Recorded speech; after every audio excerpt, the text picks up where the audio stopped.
Hello, and welcome to Thriving in the Age of Disruption. Have you ever wondered how some people find the time and energy to pack so many experiences and accomplishments into their impossibly busy lives? Today, Dr. Ramesh chats with a true polymath, Mr. Francis Xavier, who is a leading lawyer and senior counsel in one of Singapore's largest law firms.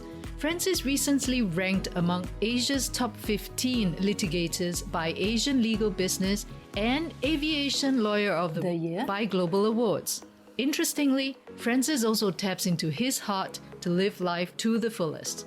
In this episode, he shares with us his secret superpower. Join Dr. Ramesh to explore how passion allows Francis to make nuclear time possible, so he can compress lifetimes into one exhilarating blend of demanding legal practice, playing with his rock band, climbing mountains, racing cars, starting businesses, saving tigers, and above all, finding love and God. Good morning, Francis, and welcome to the Thriving in the Age of Disruption podcast series. We are excited to have you. It's going to be a ride, I'm sure, sharing with you and debating even sometimes. Francis, I've always respected you and your ideas about how to pursue as well as to enhance human potential. So I'm excited to talk to you today. I'll start off by asking you to introduce yourself to the listeners. Well, Ramesh, morning. I'm just a boy from Seremban. I used to be really into catching spiders and guppies from the drain. I've been practicing as a litigation lawyer for some 34 years now. I love my job and life is great. Thank you. Oh, wonderful. My father is also from Seremban. He passed away in 2016. I'm sure you have a passion around food. Do you? Of course, everyone does. It must be the food there. But anyway, tell us a little bit more about yourself. When did you move to Singapore and what brought you here? And in your course of work, what is it that you do? I was having a pretty good time in Seremban, right? Being involved in anything but work or studies, running around, filching stuff from the local supermarket, getting away with it, bullying other kids, basically trying to be a gangster. And I was very happy. And then one day I had a very good friend. His name was Paul. His father was a civil servant. I was then doing my Form 5. I was just taffy as ever. I was turning out as best as I can, not right at the bottom of the class, maybe like just one away from the bottom of the class. And he called me in and said, "Come here, son. What do you want to be in a few years' time when you finish your A-levels?" And then I said, "I'm going to be a doctor." And he says, "Can your father afford to send you?" He knew very well my father couldn't. And I said, "Of course not." Then he said, "How are you going to do it?" I said, "I'm going to get a scholarship. What's the problem?" And then he said, "Son, I want you to take a few days, come back to me and tell me which scholarship you're going to go for." And so I took a few days and I was aghast. This was in 1980. I had discovered there were no scholarships for a non-Bumiputra citizen unless he was a civil servant. So my best friend Paul had access to a scholarship. I was completely blown away. And then when I went to see him a few days later, I was crestfallen. He took out an advertisement and says, "Son, this is your only hope." It was an advertisement for an ASEAN scholarship. And he told me it's very hard to get because in the last 4 or 5 years, all of the scholars have been from Selangor or Penang, but none from Seremban. That was a wake-up call, Ramesh. I temporarily halted all guppy fishing and spider catching. And I really studied. And I had to go back to the previous year's studies because it's all foundational. My father got a shock. What has happened to my son? He's now single-mindedly focused on school. And I just about scraped through and made it to that one scholarship. I was the only guy in my state to get it. And that's how I got to where I am. Very nice. I can hear two interesting things already. One is how you leverage on mentors. Your best friend's father was an early mentor in your life. And number two is that you're someone who takes up big challenges. So when he posted as a challenge for you, you were interested and you generated all the rest in producing that result. It's interesting that you shared this because today I wanted to talk about entrepreneurial mindset and entrepreneurship. I define entrepreneurial mindset as a mindset which allows people to be resourceful in life, to be able to deal with setbacks. And I feel that in today's world of disruption, that's a key mindset that we all have to develop, to look at uncertainty, to manage the risk and create value. What you did with getting that scholarship is exactly that kind of mindset, an entrepreneurial mindset. So yes, you're a very well-respected and admired lawyer in Singapore. I hope You, so. yes, of course. You're actually a senior counsel as well as heading up the arbitration center, is it? Well, I used to be president of the Global Chartered Institute a couple of years ago. But yes, Right. I'm in the arbitration space. Yes. Right. How do you see that entrepreneurial mindset of yours pan out in the different areas, not just in your career, but you're someone who has also gone into doing a lot of community work as well as philanthropic work. You have the eco-friendly hospitality business that you run as well. So share a little bit more. Ramesh, I never quite looked at that scholarship event that way, but it's interesting that you say that. You know, all of us, right?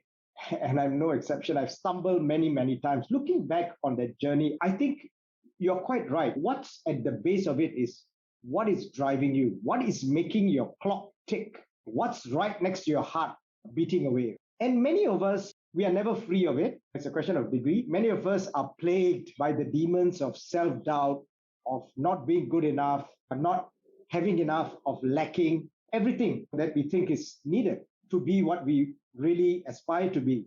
And so sometimes we get into new businesses, we get into projects out of that fear, the fear that we're not good enough. So what is driving us is the fear. And if we don't get to the bottom of it, then we are not going to be powerful, because when you're driven by fear, it's like people who start a small entrepreneurship, they start buying stocks. When the stock prices go up, it's great. But when the stock prices goes down, they don't know what to do. They don't know how to cut their loss, because it's not greed in its own sense, because you're so scared that you become greedy, right? The greed is being driven by the fear. It's just the flip side of fear, greed. You don't want to let it go. You're still optimistic that the price will go up again, and then you can lose really big time. So you act irrationally. So when you're running a business, you don't take rational decisions. You can't be objective. This thing called failure. You can't accept failure. You can't face failure. You can't deal with it. You can only deal with success. And that puts you up for failure in a big way, because the decisions that you take are not going to be rational, are not going to be the best decisions. It's very important that we get close to our gut as to what is driving us. At a different level, even if you succeed driven by fear, you're going to be terribly unhappy, right? Because you are just not joyful. Being an entrepreneur, to me, I now choose very carefully. I mean, if it just means more money, I'm not interested, because again, it's being driven by a mentality of lack. There have been a number of things we've got into with a bunch of friends. One of the things we decided early on was starting a business, a property business in Iskandar. It represented an opportunity for me to spend time with my best friends. Who cares if we made money, you know? And true enough, we have actually made money, but the biggest gift was that we've been spending a lot of time together. We have to have AGM, we have to sit around, we'll have the formal stuff for half an hour, and then we spend the rest of the afternoon walking around some foreign city because we've had a retreat. So I think you need to ask yourself, and trying out new things is really an opportunity for you to grow, to expand, to experience, and be with the people you want to be with. And I think that way you can never lose, even if the business fails. That's right. It's really great that you're now sharing about entrepreneurship, and from your perspective, that whole piece of being plagued by self-doubt and fear and getting to the bottom of it, to be able to own that so that you can then be free. Because if you're not free, all you're going to do is make decisions because you fear failing, rather than making decisions which can actually propel you to success. And I love that whole philosophy that you had about getting into business with your friends, because it gave you an opportunity to spend time with them. A lot of us fear getting into business with friends because we think that if the business goes wrong, then we are not friends anymore. And that has happened to me very early in my business career. But I guess it depends on how you come into that whole conversation and how you create that whole business itself. So let's move on to your social entrepreneurship, because you've also got an aspect where you are doing work where you can't monetize it in terms of a dollar value, but you can definitely monetize it in terms of impact. And what had you start on that? Ramesh, that's very interesting the way you put it. The NGO journey for me started when I made one single paradigm shift in my life. So you've got your head, which is screaming at you. You want to do something, you want to take on something, you want to take on a new challenge, you want to learn a new skill, you want to learn a new language, and then there is this voice screaming at you, right, from upstairs. You don't have time. You're too busy. You can't do this. It's just too difficult. You're being selfish. Why are you focusing on this? Do something else. And you've already got enough cases on your table. What are you doing this for? Mm-hmm. So the paradigm shift came about when, the ancient philosophers say in one voice, right? In Asia, the way they say it is, mind is Maya in Sanskrit. Mind is illusion. That's so right. there is this illusion that's screaming at you, and most of us take heed. And we toe the line. The paradigm shift for me occurred when I started putting both hands on my heart and listening to what's there. I love the jungle. I spent a lot of time in the jungle in Malaysia alone. And I came to know of the plight. I mean, it's staring at you in the face. The tigers were getting wiped out. Everything living in the forest itself was getting wiped out. And of course, there was WWF, there was all these NGOs. But who knows what is happening? Because obviously they weren't successful. I put my hand on my heart and it was very strong. And something that told me, get in there. Whether you succeed or not, it doesn't matter. But every pair of hands help. And I found that there is a reluctance amongst people generally to start something anew. They're quite happy to tag on, maybe call up WWF and be a volunteer. But to start a brand new NGO, it's like too big a task. But my heart was saying, just do it. So I just listened to my heart again, upstairs, right? Very loud, maximum decibels on. You've got no time. You've got too many cases, blah, blah, blah, blah. So I said, thank you for your contribution. And I followed my heart. And that's something I do with every aspect of my life now. I just follow my heart. And you know what? The voice upstairs has come down a great, great deal. Sometimes I have to strain to listen to it now. And that's how I started. There was a crying need. And I'll be very frank. I researched it and went up to the Ministry of Tourism officials, the ministers and all, gave them a presentation. This was like 13 years ago, and told them how the tiger numbers were really dying out. They got shocked. The tourism officials in Malaysia didn't know that the tiger numbers then was about 250 estimated. After 13 years of toiling, Ramesh, I can tell you, we've had some success in, say, Lake Kenyir. We've removed hundreds, if not thousands of snares. But have we really dented poaching in Malaysia? No. But you know what? We just can't give up. I don't want to go to my deathbed knowing that I gave up on the tigers or the crab-eating macaques or anything that lives in the forest. I walk knowing that I did my level best. Failure, who cares? Did you do your best? Yeah. Can you put your money where it counts? Because what I can hear is that it's beyond a passion. It's like you're there in the jungle, you enjoy being there, and you were engaged with life and you started to observe what was really missing. And then you took on that whole thing where I can make a difference. You got people together and you started. So deciding that you can do it, and deciding also that you're going to do whatever you can to the best ability that you can was the only thing that you needed to do. You might not have dented the entire culture of poaching, but at least you started to make visible changes and improvements in terms of removing the snares so that the tigers are not entrapped, and making the officials know what a serious problem it was. And probably now you have also young people who are part of that whole journey and who are being educated. Maybe a generation from now, we'll see even more changes. What has happened is that I've grown as a person, and the NGO has now like 14 projects. We have preschools, tuition centers, computer skills upgrading, seamstress training, and it's been fantastic. But you're right, the greatest beneficiary has been we who have been toiling. Next month, we've actually got a high-powered European delegation coming. We're hoping to raise big money. And all we need is something to succeed. And we raise money, then we will be rocking. So it's like never giving up, looking at the next big thing that might happen. Don't worry about the 15 that never happened in the past. Just keep going. That's right. And that's what entrepreneurs do. They adapt, pivot, and keep looking for plan B and plan C, and they keep that vision alive. So thank you for sharing with us the various different entrepreneurial journeys that you have taken, whether it's in your career or with your business in property development, or even with the social enterprise. Francis, I'd like to move on to a new topic about crisis, and I define crisis as a setback.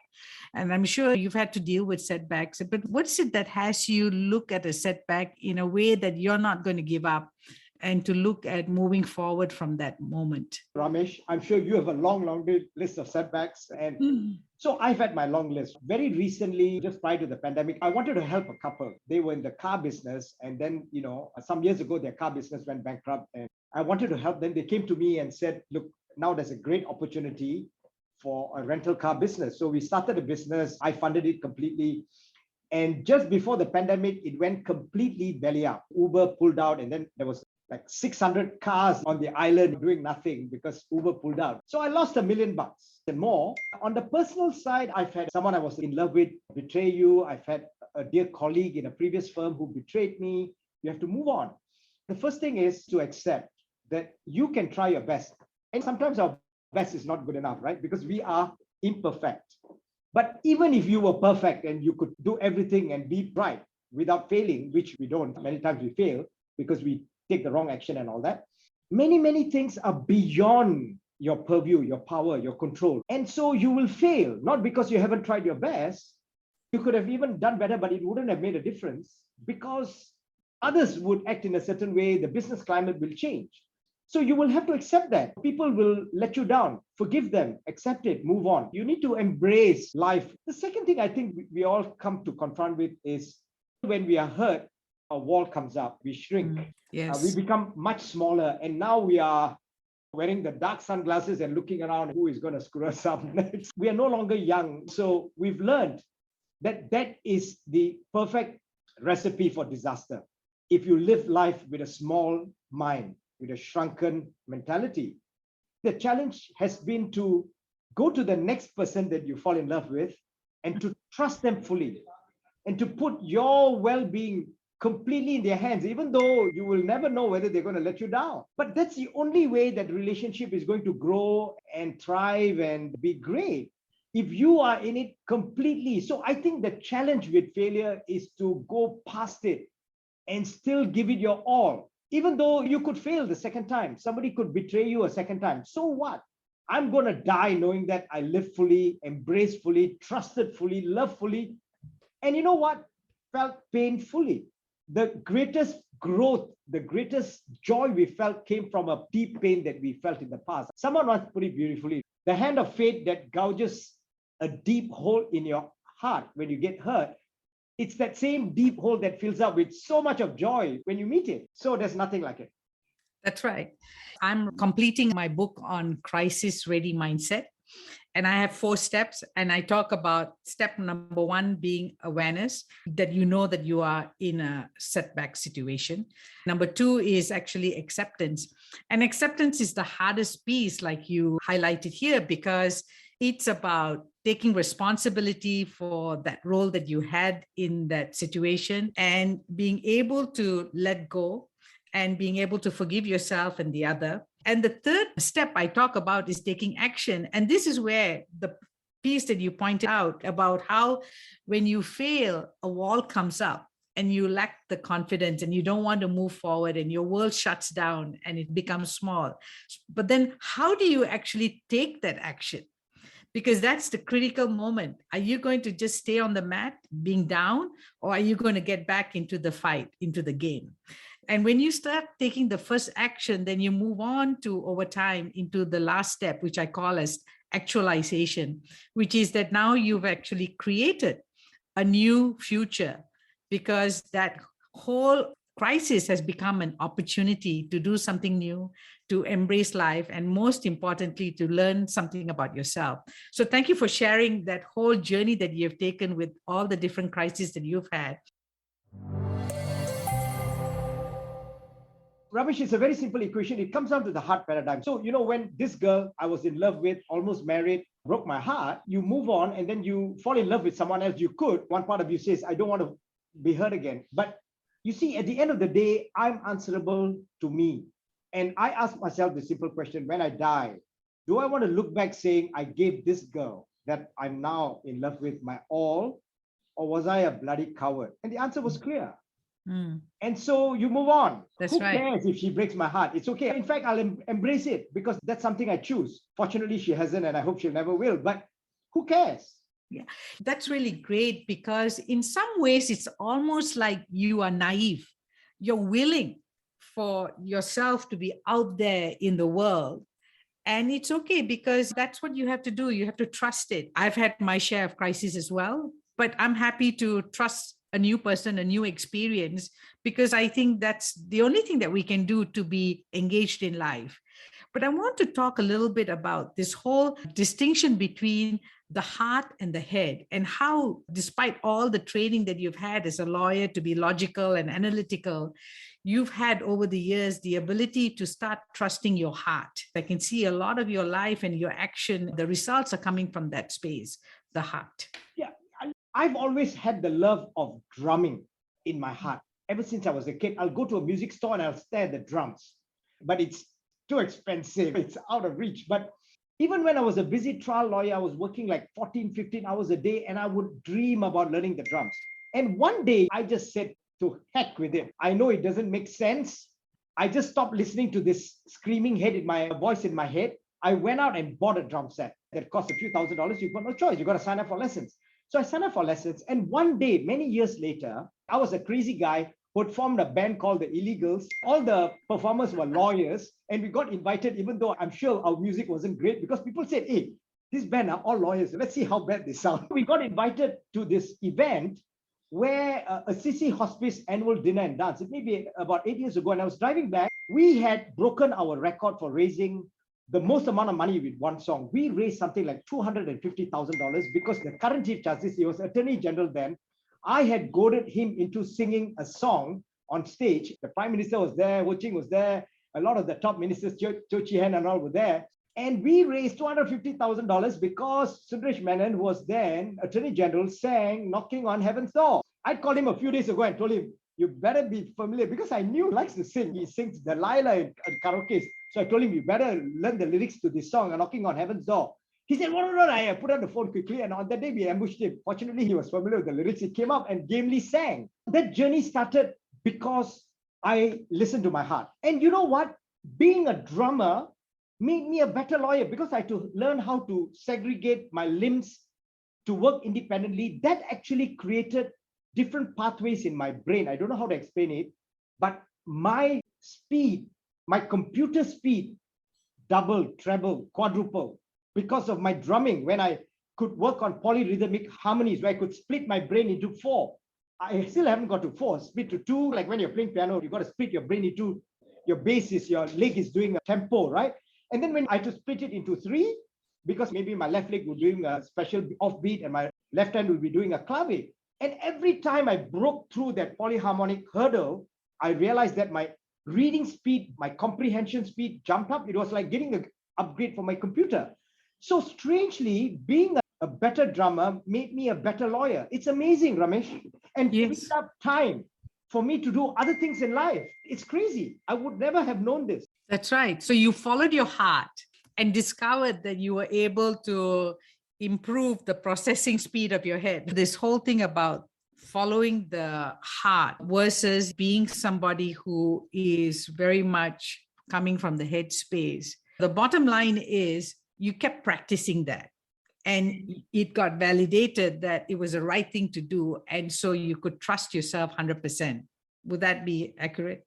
Yeah, very baby steps, right? Yeah. How do you put your trust in your heart when, we are all logic driven? How do you ignore this voice in the head, which you identify with? But I discovered something else, Ramesh, which I still can't understand. It's like the proverbial ant trying to understand the internet. What I discovered is that when you follow your heart, like you go into a time warp.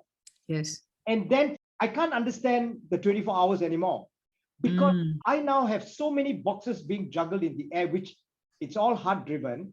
I really don't know where the time to do all of it comes from, but it all gets done. There's something mysterious about it, because I've learned that time is not like a pandan cake. You take 20% out, there's 80% left.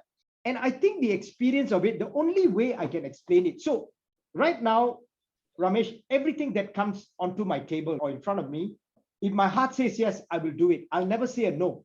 And I just ignore the screams in my head, right? And strangely, for the last decade or more, everything that my heart wants gets done. Right. And so you're pointing to something very interesting, and that's almost like you're being able to tap onto the willpower, which is beyond that whole logical frame of how you do things in a linear time frame. Because you have engaged your heart, now there's something greater which is actually driving you to get this done. It's like inside us, there is a nuclear energy tap. And most of us grow up, we can switch on the nuclear energy when there's a big stick threatening to send us to jail or kicking us out of school. Like the last day before the assignments are due, you got it done. You can't explain to me how you got all that work, thinking, writing, and all that analysis done in the last day. You can't. You'll never understand it. But you got it done. It's like you tapped onto a switch deep inside yourself and unleashed a vast store of nuclear energy. And I have found that you can unleash that energy through passion. Let's say you're in your mid-20s, you have a date with someone you dream of spending your life with. And that's a very difficult day and you've got 5 difficult tasks. Let me assure you, you will get it all done and make it to the date half an hour in advance. That's true. That's unleashing something that the creator has put inside you. Yeah.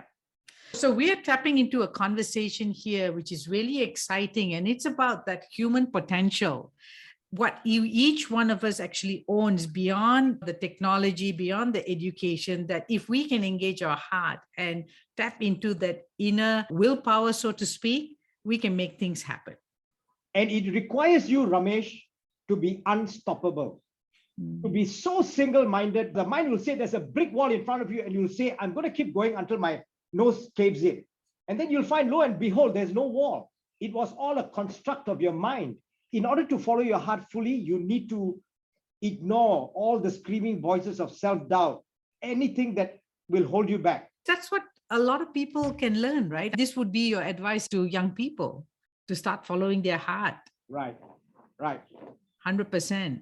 You may not understand what's going on. Let me tell you, you'll never understand what's going on. I still don't understand what's going on. And I'm scratching on the doors of 60, but just keep going. Yeah.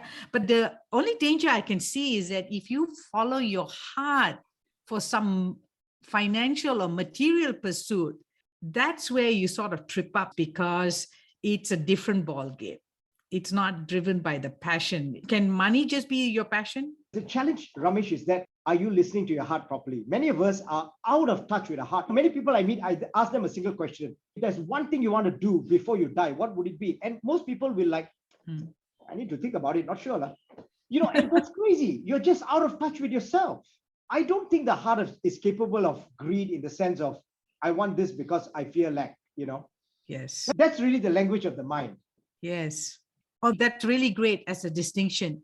The heart is going to be very feeling based, connecting to that bigger purpose, maybe the bigger impact, or maybe it doesn't even have anything beyond just wanting to express compassion or love. That's what it is, or being connected, because the heart is all about connections and compassion and love. The heart doesn't move out of a lack, you know. Like there's no abundance. For the heart, it's abundance and it's infinity and all those things.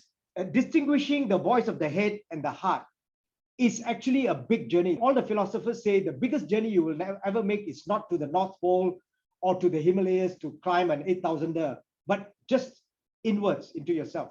That's right. Where you learn to distinguish your heart from your head. It's interesting that you talk about the head and the heart. I have my recent book on entrepreneurship, The Big Jump into Entrepreneurship 2.0. I do talk about the fact that to become an entrepreneur who starts and runs a business, you've got to have passion because there are going to be days when you would hate to go back to work. And you've got to have that passion beyond just wanting to make money to get into entrepreneurship. Of course, if you are talking about entrepreneurial mindset, it doesn't matter because you can apply it in any area. But if you're going to be an entrepreneur, then I think you've got to also be able to use the head aspects of yourself in the sense that you've got to do a little bit of analysis, you've got to do a little bit of planning because things don't go according to plan. You've got to pivot, adapt, work with the resources that you have, or sometimes you don't even have it and you've got to solve problems. So I want to make this distinction at this point because it can be a very costly affair. If one was to just go and start and run a business without having done all this planning, just doing it on the basis of following our heart or our passion. There were some statistics that I read about that almost 90% of people who start a business would fail within the first year because they were just pursuing it, following their hearts. Where are you in your spiritual journey and what has it been like? So, Ramesh, I don't know how to put this. From the logic-driven scientific perspective, as a star bio student, I almost became a doctor. Now, you can approach life thinking, God may be out there, or maybe I'm an accident of evolution, but just assume for a moment that you're not an accident of evolution, that you were made wonderfully and fearfully. You have a purpose, and there is a creator who is there with a purpose for your life. And if you don't have a relationship with the creator, you can understand that your life is going to be so much paler, less rich, less colorful, less joyful than it would be if you had a relationship with the creator. And I can tell you, for me, today, I stumbled and went down the wrong paths, and I finally found it. And I can tell you now, the one thing that I can't lose is that relationship. I can lose my money. I can lose this lovely house that I built behind me. I can lose my career. I can even think of losing the great relationship I have with the girl I'm in love with, even though it's hard, right? But I can't imagine losing this relationship with God, because it's like the master key that unlocks everything. I have a great relationship now. I have a great career. I have a great relationship with money. I have a great relationship with friends. I'm just so in love with life, all because I have a great relationship with the creator. Before, when I was restless, when I was always seeking, when life was just beyond my reach, everything was just beyond my reach. I was having a good job. I had all the material trappings, but it was a facade. I wasn't rich inside. I was empty inside. I don't know how to explain it. And it all changed. So today, I'm filled with a peace I can't explain. And if I were to die today, it wouldn't matter. I would go smiling, But I think that's at the heart of everything. Many people today are agnostic. They think God is an option. And this, not for me. It's not an option. Great. So this relationship with God, if I had to describe it, do you say that it's a connection?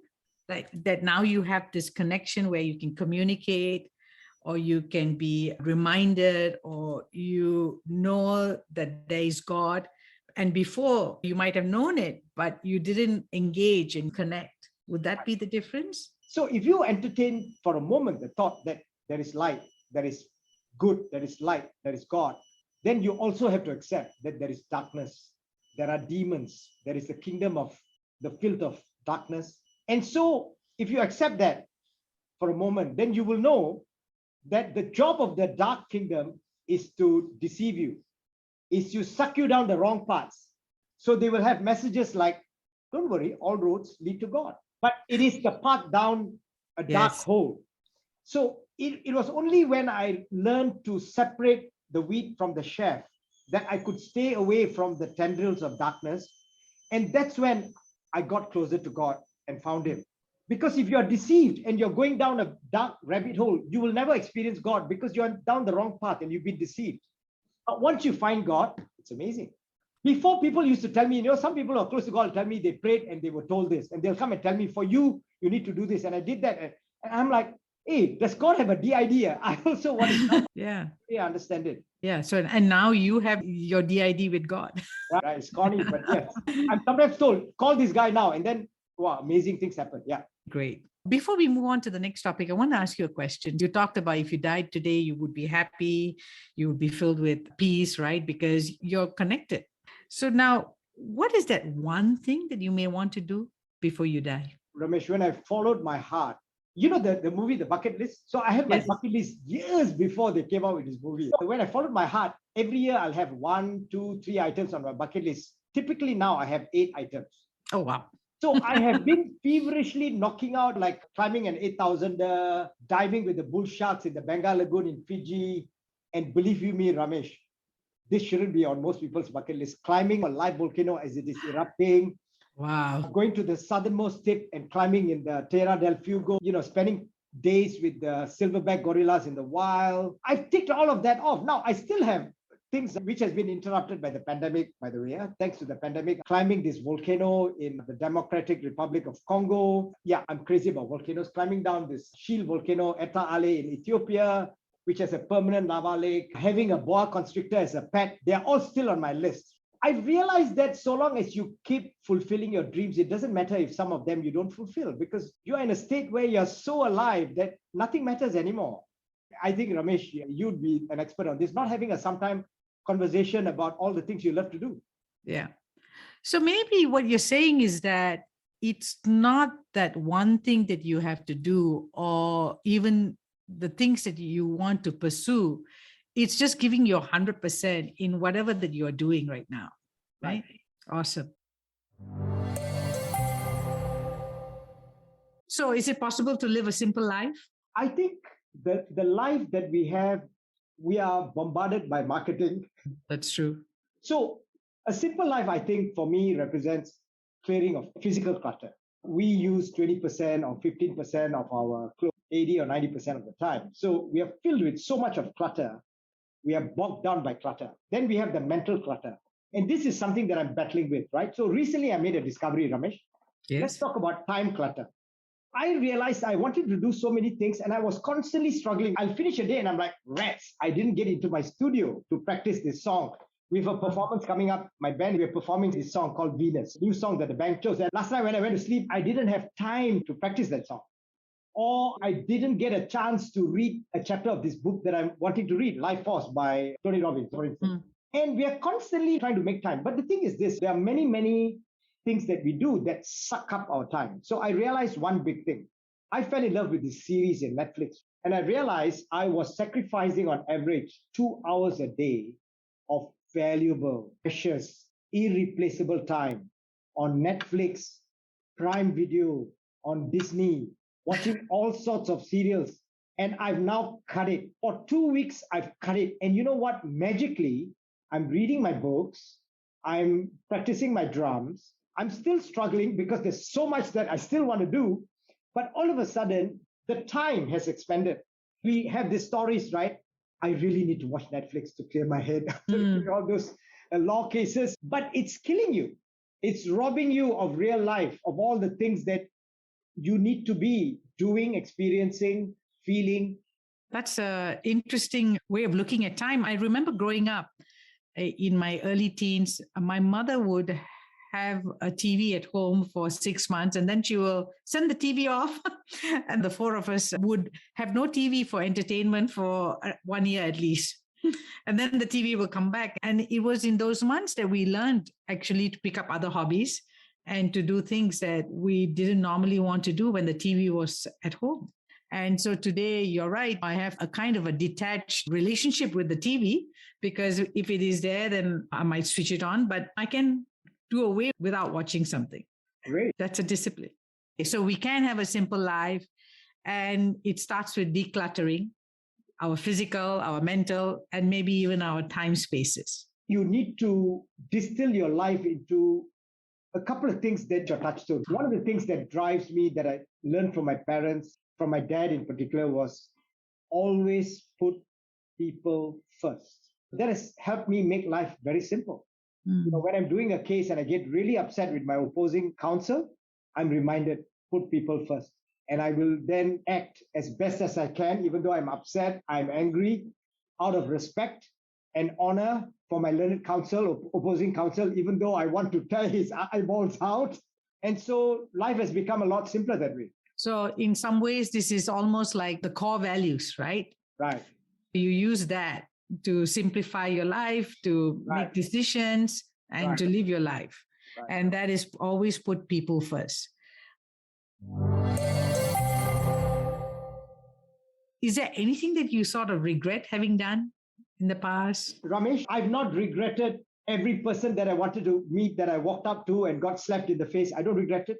Everything that I did and failed fabulously, I don't regret it. All my disappointments and embarrassments, I don't regret it. The only things I regretted are the things that I did not do out of fear, out of just not wanting to be embarrassed, not wanting to fail. So I regret the things I never did when I had the chance to. Fortunately, that ended at some point. Yes, that's good.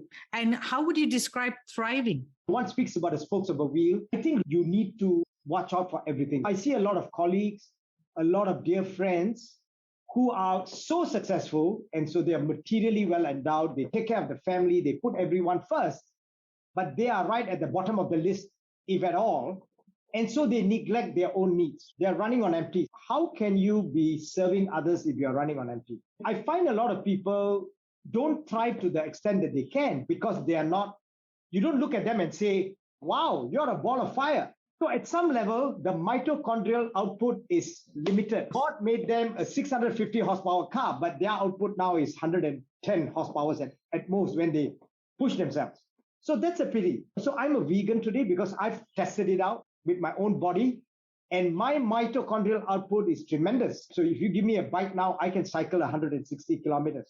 So if I neglect it, then I won't have the energy to do all that I want to do. If I decide to tackle a very difficult assignment at 10 o'clock at night, I want to know that I'm sparkling, right? I need my mitochondria to be firing.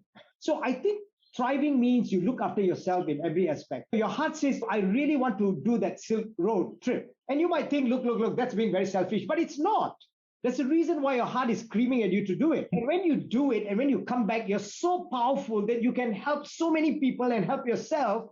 And you are going to be so creative that you won't be able to recognize yourself.